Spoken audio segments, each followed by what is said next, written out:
Hey everyone, welcome to the M&R Show on YT. I'm Ronald. And I'm Malcolm.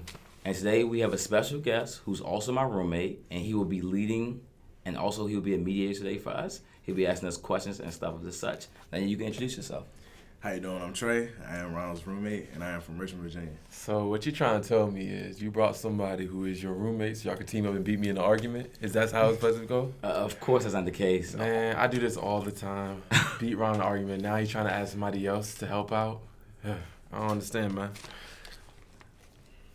Okay, so we'll be talking about 3 topics today. So the first topic we'll be talking about is which quarterback should be the first off the board? If you're looking at a quarterback, all right, you're trying to look at the first quarterback off the board, you're trying to look for a franchise quarterback, all right? And as a franchise quarterback, you got to make sure you stay healthy for the whole entire season, all right? So, yes, I'll make sure y'all understand. This is talking about Joe Burrow, all right? Joe Burrow had one of the greatest college football seasons ever. Anybody, not Peyton Manning, not Eli Manning, not Jameis Winston, not all these great college football players, quarterbacks who came in, they never had a season like Joe Burrow, all right? Come into the college football playoffs, all right? This is what shows, everybody says, okay, yeah, you have a very good college football season. Okay, so how you going to do with the playoffs when you play against one of the top 4 teams in the country? And guess what Joe Burrow did? He annihilated his competition, all right? Starting with Oklahoma, it wasn't in a close game. It's Oklahoma. And it doesn't matter. Oklahoma still have one of the high-power offenses, and what he has done is annihilate him. All right. Next one was, who did he play in the conference championship? It was Ohio State. It was not Ohio State. I mean, he played Clemson. Clemson, right? What do you do with Clemson? It was a beatdown. How bad was the beatdown? It was a pretty bad beatdown. All right, Joe Burrow, over and over again, has been in pressured situations, all right? And what you expect for your franchise quarterback is for them to be in pressure situations and be able to do good in it, all right? And what Joe Burrow has done countless times this season, he has been able to rise to the occasion. He beat Clemson, who Trevor Lawrence has never lost a game. Joe Burrow came in there and made Trevor Lawrence lose his first game of the season. So I want to make sure y'all know that. I think that Joe Burrow will be a perfect fit for Cincinnati Bengals. You're talking about somebody who has the pocket awareness, be able to do what he has to do, find guys while he's scrambling. You need that as a team at Cincinnati. And I think they found the right person, Joe Burrow. And I think he'll be the first one coming off the board. Blasphemy. First, he had the nerve to end this thing off with scrambling. When we're talking, the next person we're talking about is Tua Tagovailoa. He had the nerve to bring up Joe Burrow and scrambling. Who is a better scrambler? You think Joe Burrow or Tua? Who gonna get injured first? We don't know. We don't know. Have you seen Tua get injured? Have you seen Joe Burrow play 2 seasons? Joe Burrow has played he played for LSU last year. And I was waiting for you to say that. Now let's talk about his last season. So Joe Burrow's last season, 12 touchdowns, 4 picks. I've seen Tua maybe throw 7 in one game, by the way, let alone 12 in the full season.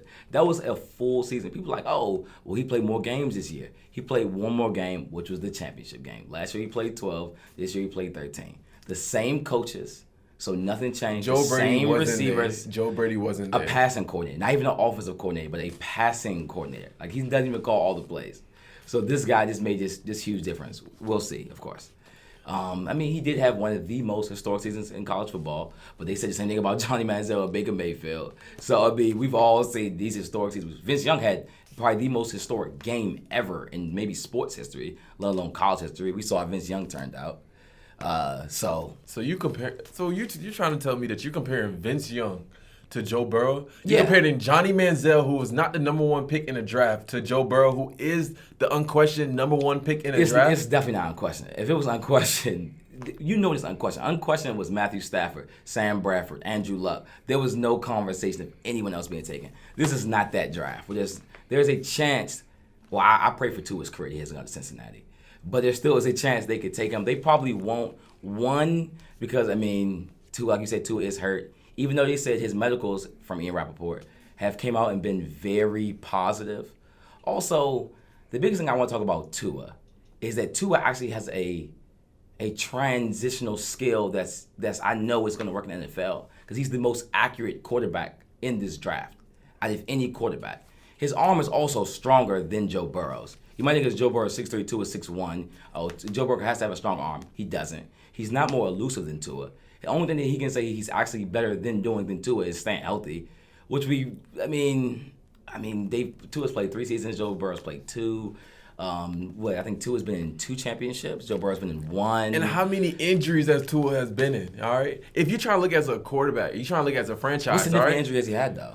It's not Ankles significant. injuries, hip injuries. Those are not significant. Those man, are not, that's not spending, Achilles, you're gonna that's not spend, ACL. So you telling me you're going to spend $25 million, all right, on a quarterback who you don't even know if he's going to last the full season? Like, come on. You're going to spend $25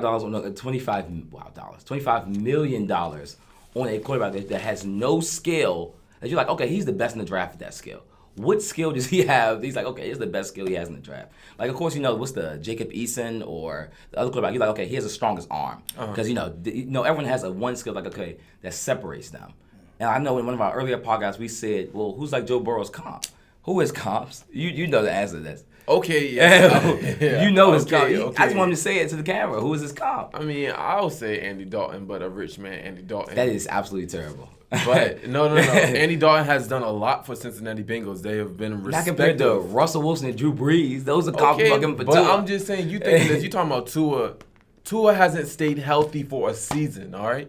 In college, and you play less games in college than you do in the NFL. So just imagine if you're paying $25 million a year for a player, and he goes in the NFL, and you're trying to have him as your franchise player, and he's not playing the full season. Like, come on, guys. Like, that's something that the Cowboys would do.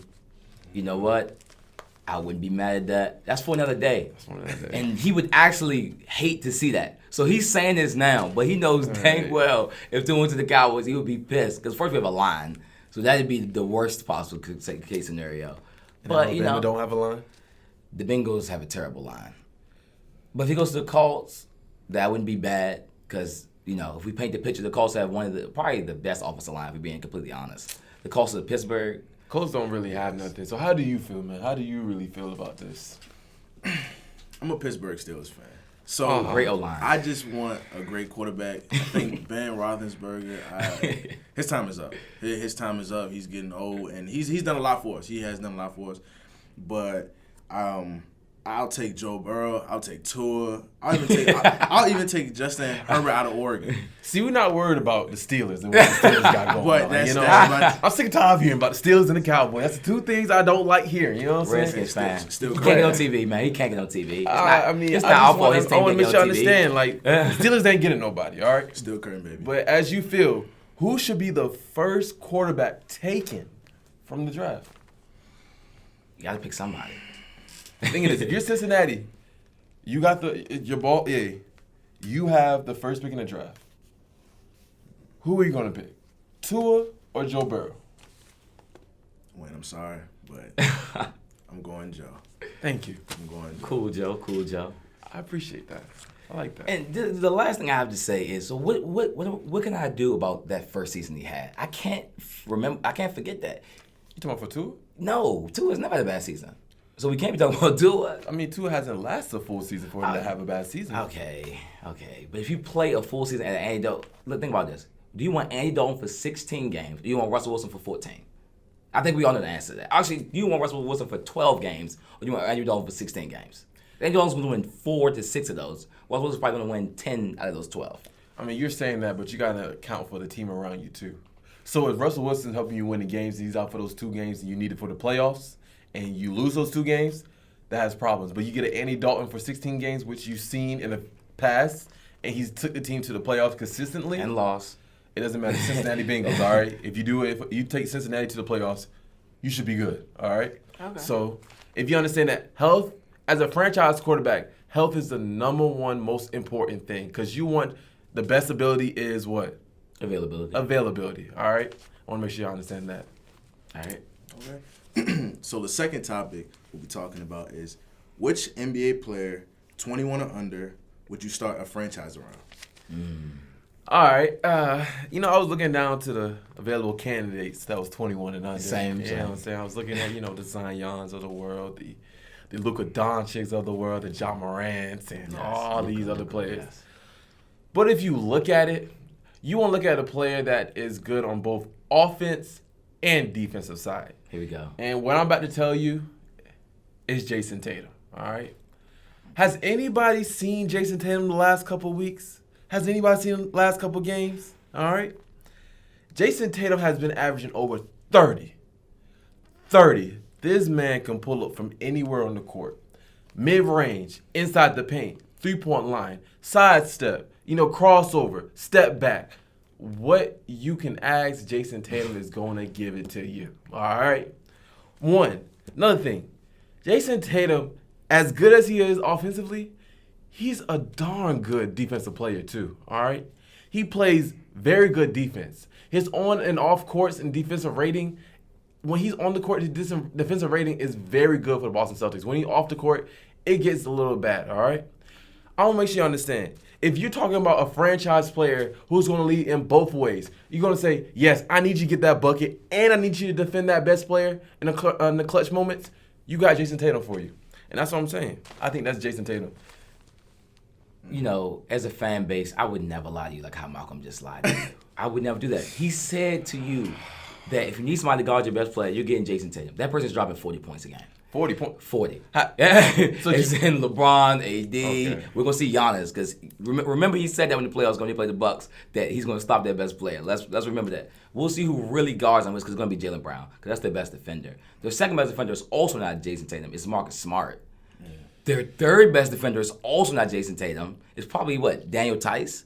You have to have some rim protector, so he's not even your third best. He's probably the fourth best defender. He's better than Kemba. Ron. Because Kemba can't play D, but... Ron, have you been watching basketball lately, Ron? I have. So you've been watching Jason Tatum play defensively, right? I've been watching him play with Brad Stevens. Another thing. I've been watching him play. He has Brad 9 Stevens' straight system. games with a block. That's tied with Hassan Whiteside as the most in NBA in this season right now. Jason Tatum has consistently been playing defense. He has over 1.5 assists a game, 1.5 steals a game. All right. Okay. He has shown over and over again that he's playing defense. But I don't think you understand. You've been watching the game of basketball because if you're telling these guys right now, people who's watching of how Jason Tatum is not a good defender, he's the fourth something's best going in the wrong. Celtics. I cannot have you influence. I can't have you influence them saying that they haven't. Like, they play defense. Jason Tatum plays defense.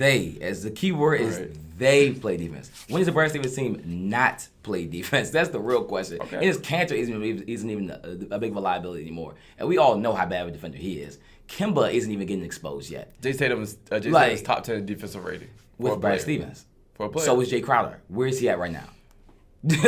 Where's anybody? First, Isaiah Thomas. Let's not forget how even they hit Isaiah Thomas on that defense. That's how good of a defensive mind. He's basically like a funny enough, it's not a good comp. They're both from Boston. He's like a Bill Belichick with defense. Like anybody that goes to New England is going to be able to play D. Like Cal Van Noy is going to get paid. Who's this guy? You know what I'm saying? Like anybody that plays with these good defensive coaches are going to look good. I'm not saying he's not good because he is 6'9", so and he's athletic.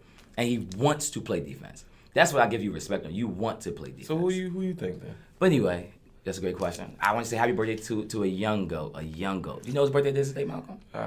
Don't really care. Luka Doncic. Happy 21st birthday, baby. Happy 21st birthday, Luka. Luka. He's averaging 28.7 a game, about 8.5, and about another 8.5. Actually, a lot. About 9.5 rebounds, which is amazing. 28.7 points per game, 9.6 rebounds per game, and 8.7 assists per game. Beautiful. That's actually a beautiful stat line. And you shoot 45 from the field. Y'all studied that before y'all got here, huh? Oh, I didn't use like anything. Let me tell you exactly what happened. Luka, if I take anybody to build my team around, I'm grabbing Luka and I'm running with it. The funniest thing is they actually traded away another first-round pick to get Luka. They have not looked back 1 second. And Trae Young's playing amazing.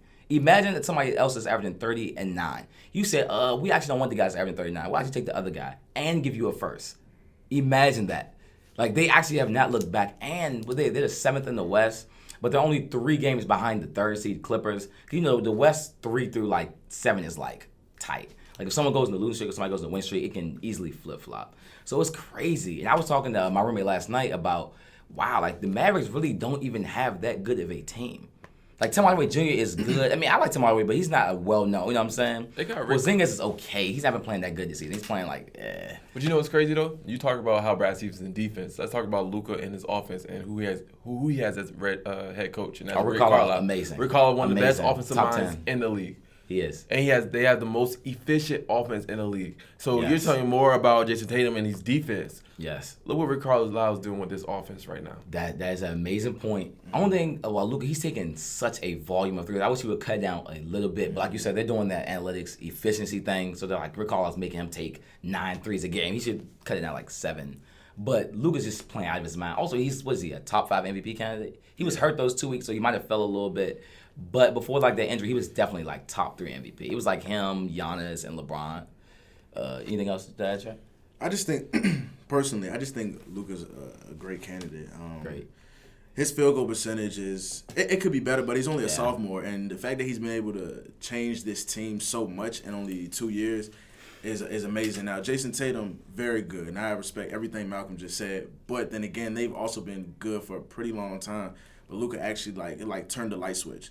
He was the light switch. Yeah. For field goal, I mean, he's 46.4%. Could be better, but 3-point percentage is 32.3. But I mean, That could be better, but he has so much room to grow. He's interchangeable. He plays shooting guard, point guard, and small forward. Jason Tatum, shooting guard, maybe small forward at times. But I just think personally, if you're trying to start a team and trying to get a franchise on the next page, Luka's it. So I'm going to correct you for a second. I understand that you and Ron been having study moments between each other, like study hall moments yesterday.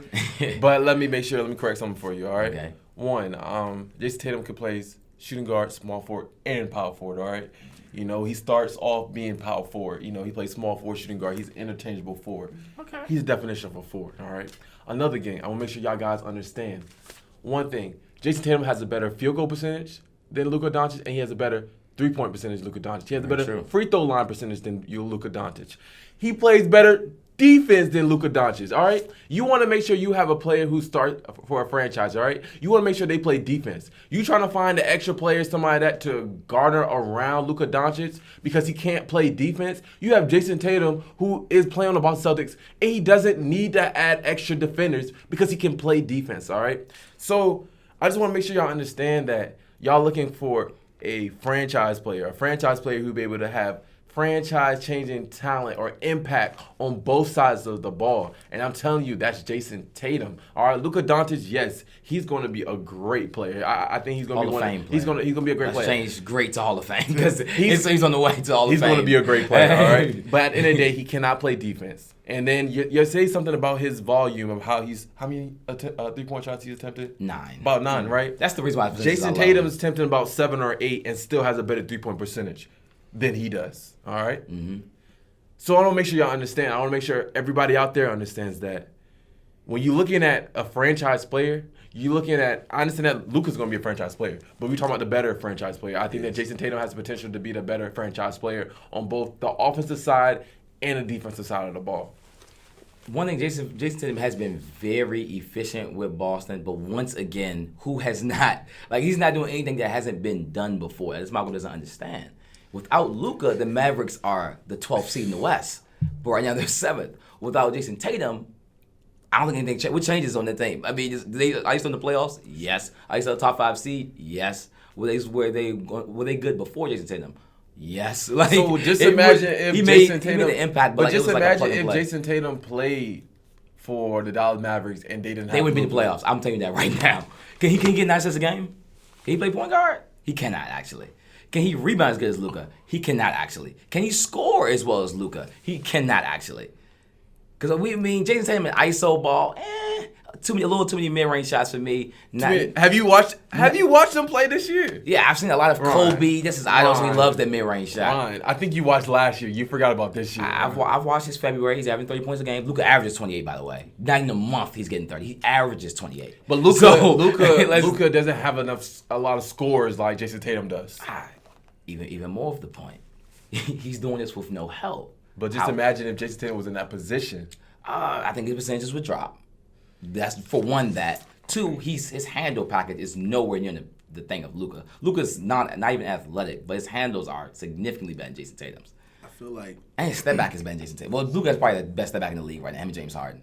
But you're not gonna put Jason Tatum in that? No, I'm not actually.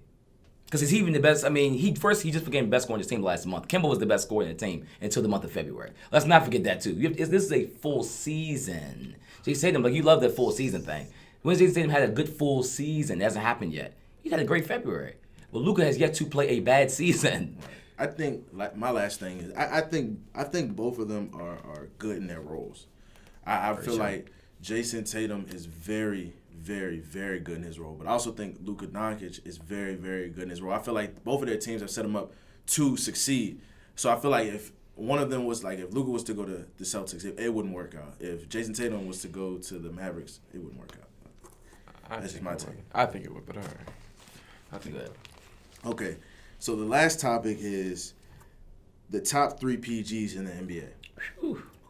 Can't wait to hear yours, Malcolm, on this one. All right, I have 3, 2 on the same team, actually. Goodness gracious. All right, for one, this is not in order. It's just my top 3. All right. For one is Russell Westbrook, one of the most dominant players as a point guard in NBA history. All right, he's gonna get you. He's coming at you nonstop. He's gonna keep on coming at you for 4 quarters. All right. Okay. I love the way Russell Westbrook played. Russell Westbrook, he's averaging 27.3 points per game, 8 rebounds and 7 assists, 47% from the field goal. Let me tell you this: he's averaging more points than he did last year. All right. Yeah. He's playing better with a guy like James Harden.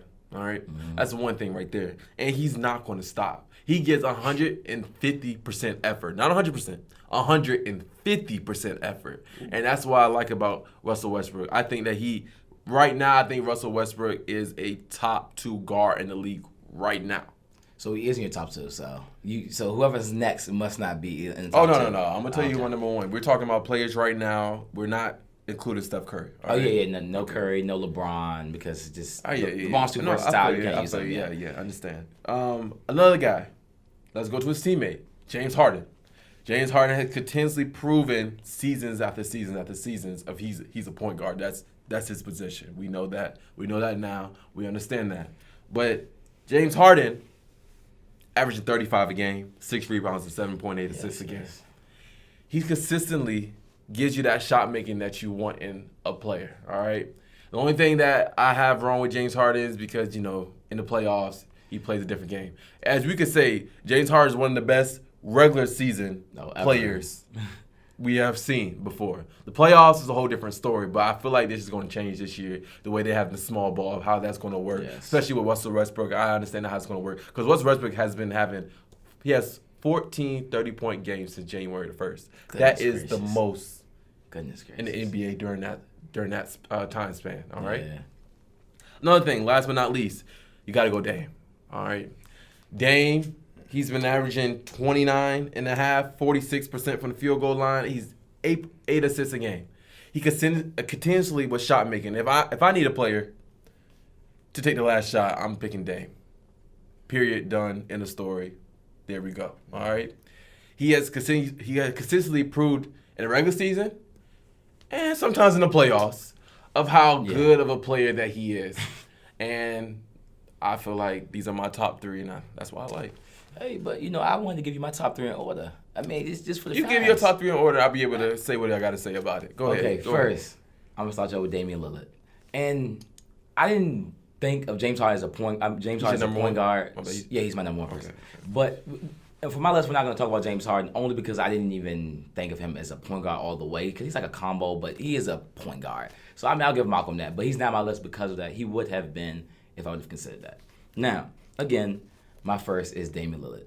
I'm not gonna reach his stat because Malcolm's already done that for me. The only reason why I even have him as number 1 right now is because he's very proven in the playoffs. Of course, he hasn't won a championship, but I mean, he also plays for the Portland market. I guess his market of players he can recruit. I mean, no one really wants to go to Portland. Melo went there kind of because he had to go there. Hassan is there because he was a salary dump. Like that's what he's working with. He's working with a salary dump. Rodney Hood's hurt. CJ McCollum is probably the worst one that I've seen. He doesn't even attempt to play defense. Both of them are bad defenders. Both of them are pretty bad. But so it's like they're just playing no defense overall. So I mean, they never really have a chance. Like they can win a series, but they have no chance of like ever really winning a finals just because the market. They just can't get enough players to actually win a championship. But Dame is my top because he's having an amazing season. Even though the record might not show that, he's having a good season. He's helping uplift his team in big games. He is showing up sometimes. Of course, he's had his 50-point games, 40-point games, 30-point games. He's also a very good underrated passer. People don't realize that. He's always really been. He just always has played with other guards, so the ball's not in his hand the whole game. That's why he can't have like 10 assists a game. So, kind of like the Curry thing where you play with too many good players, but you can't just have 10 assists because you have to let other people touch the ball. Mm-hmm. Now, let's move on to my second one. Will be Luka Doncic. We just talked about that. Happy birthday once again, Luka. Happy birthday. Because you're just that good. I have to wish you happy birthday. That's his birthday present. You just put him in the top 3. No.